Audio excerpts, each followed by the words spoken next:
So na si Panda rin yung auntie niya, ano. Nag-post na sa check pictures and images na update lagi ko, no, na naalagi siya sa Philippines.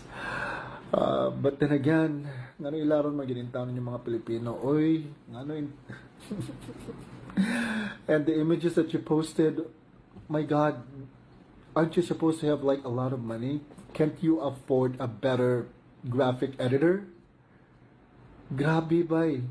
I mean, it almost feels like it's, you know, deliberate na unsa man gituyo na ninyo nga magrigor ang mga utok sa mga Pilipino nga mag-post mga throwback and post mga edited nga mga images. Why? Why are you doing this? Everyone knows that you're not in the Philippines. Not according to the document that I have, at least. So what is really happening here?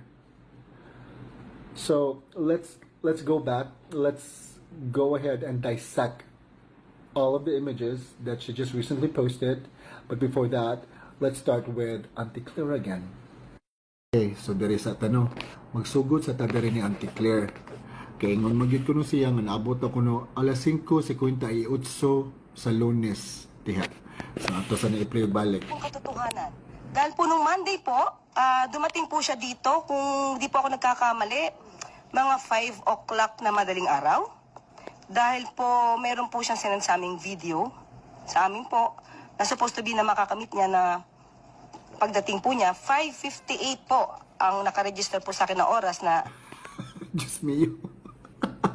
Obvious yun kaayo siya nga kanang just thinking at the top of her head gani nga unsay ma-come up niya nga reason gani or alibi. Kamo jud kayo. What do you mean 5:58? Wa na lang gani mo gila-size, no? Wa na lang gani mo gila-size.